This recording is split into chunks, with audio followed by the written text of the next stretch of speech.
ತಿದ್ದುಪಡಿ ಬಿಲ್ ಅನ್ನ ಪರ್ಯಾಲೋಚನೆ ತಗೊಂಡಿದ್ದೀವಿ.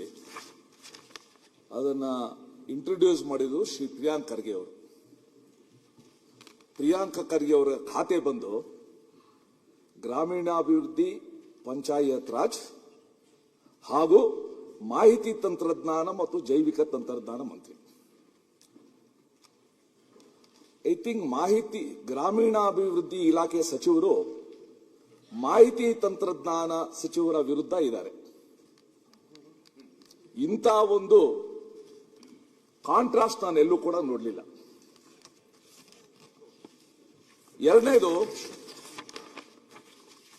ನನಗೆ ಬಹಳ ಸಂತೋಷ, ಈ ಬಿಲ್ ಚರ್ಚೆ ಆಗ್ತಾ ಇರುವಾಗ ಗೃಹ ಸಚಿವರಾದ ಡಾಕ್ಟರ್ ಪರಮೇಶ್ವರ್ ಅಲ್ಲಿ ಇರೋದು. ಅವ್ರದ್ದೊಂದು ವಿಡಿಯೋ ನೋಡಿದ್ದೀನಿ ನಾನು. ಆ ವಿಡಿಯೋ ತುಂಬಾ ವೈರಲ್ ಆಗಿದೆ. ಭಾಷಣ ಮಾಡ್ತಾರೆ ಡಾಕ್ಟರ್ ಪರಮೇಶ್ವರ್ ಅವರು. I don't think he will deny it. ಗೊತ್ತೇಂದ್ರಪ್ಪ, ನಮ್ಮ ಕಾಲದಲ್ಲಿ ಹೇಗೆ ಓಟ್ ಹಾಕಿಸ್ಕೊಳ್ತಾ ಇದ್ವು ಅಂತ ಗುದ್ದುತ್ತಾ ಇದ್ವು. ಬ್ಯಾಲೆಟ್ ಪೇಪರ್ ಗುದ್ದುತ್ತಾ ಇದ್ವು. ಅವನು ಎಲ್ಲಪ್ಪ, ಅವನು ದೇವರಾಜು, ಅವನು ಎಕ್ಸ್ಪರ್ಟ್ ಇದರಲ್ಲಿ. ಗುದ್ದಿ ಗುದ್ದಿ ಗುದ್ದಿ ಗೆದ್ವು ಅಂತ ಈ ರಾಜ್ಯದ ಗೌರವಾನ್ವಿತ ಗೃಹ ಸಚಿವರು ಹೀಸ್ ಆನ್ ರೆಕಾರ್ಡ್. ಇದು ಎರಡನೇದು. ಮೂರನೇದು, ಇಂಗ್ಲಿಷ್ ಅಲ್ಲಿ ಪ್ರೋಸ್ ಅಂಡ್ ಕಾನ್ಸ್ ಅಂತ ಇದೆ. Pros and cons. Rayareddy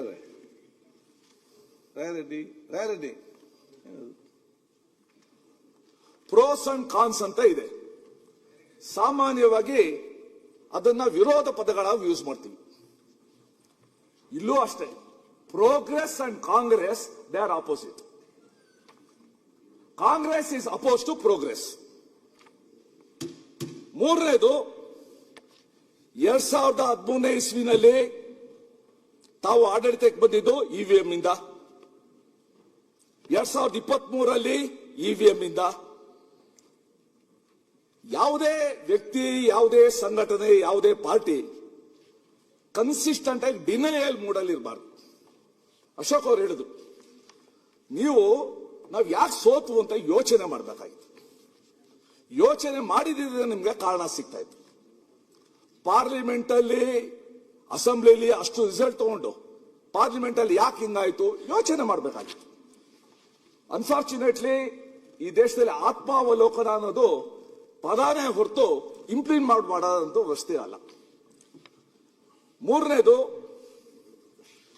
election ಕಮಿಷನ್ನೇ ಒಂದು ಹ್ಯಾಕಥಾನ್ ಮಾಡಿ ಆಫರ್ ಕೊಟ್ಟಿತ್ತು, ಬನ್ನಿ ಇದನ್ನ ಮಾಡಿ ಅಂತ.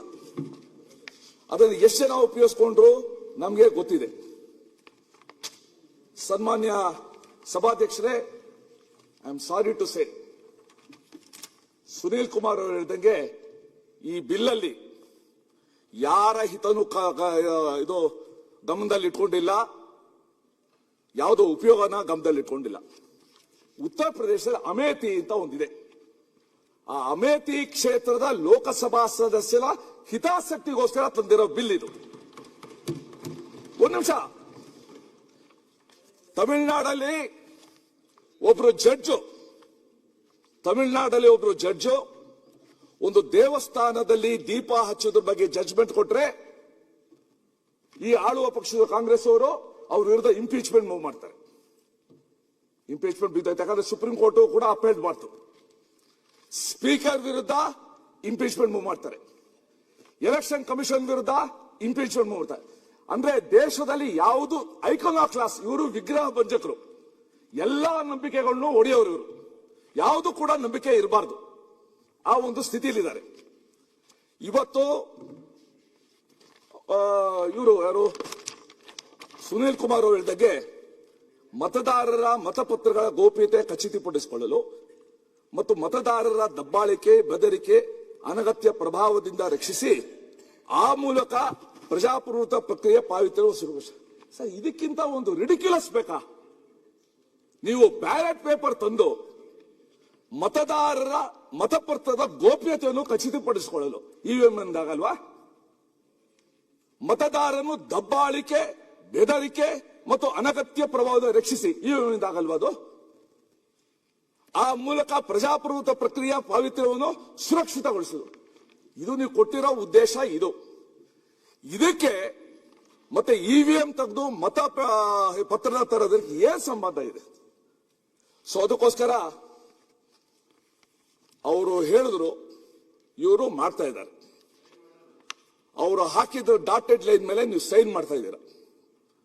ಇದು ನಿಜವಾಗ್ಲೂ ಹೇಳ್ತೀನಿ, ಕರ್ನಾಟಕ ಅನ್ನೋ ರಾಜ್ಯಕ್ಕೆ, ITBT ಹಬ್ ಅನ್ನುವ ರಾಜ್ಯಕ್ಕೆ, ಸಿಲಿಕಾನ್ ವ್ಯಾಲಿ ಅಂತ ಹೇಳುವ ರಾಜ್ಯಕ್ಕೆ, ಅನೇಕ ಸಂತೆಗಳಲ್ಲಿ ನಮ್ಮ ಬೆನ್ನನ್ನ ತರ್ತಾ ಇರುವ ರಾಜ್ಯಕ್ಕೆ ನೀವು ಬಗೀತಾ ಇರೋ ದ್ರೋಹ ಇದು.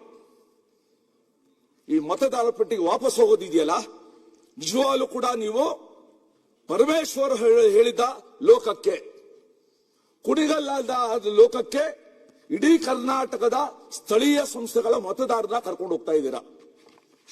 ನೀವು ಹೇಳ್ತೀರಾ ಸ್ಥಳೀಯ ಸಂಸ್ಥೆಗಳ ಚುನಾವಣೆಯಲ್ಲಿ ಇವಿಎಂ ವಿಶ್ವಾಸಾರ್ಹತೆ ಮತ್ತು ಮತದಾರರ ಗೋಪ್ಯತೆ ಬಗ್ಗೆ ಇರುವ ಕಳವಳಗಳಿಗೆ ಯಾರ್ದಿದೆ ಕಳವಳ? ಯಾವ ವೋಟರ್ ತನ್ನ ಕಳವಳನ ಇದುವರೆಗೂ ವ್ಯಕ್ತಪಡಿಸಿದ ಇವಿಎಂ ಬಗ್ಗೆ?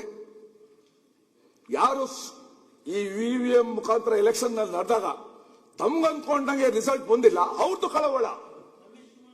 ಆ ಕಳವಳ ಇರುವಾಗ ನೀವು ಆ ಕಳವಳ ನಾವು ಯಾಕೆ ಹಿಂಗಾಯ್ತು ಅಂತ ಯೋಚನೆ ಮಾಡಿದರೆ ಈ ರೀತಿ ಮಾಡ್ತಾ ಇದ್ದೀರಾ.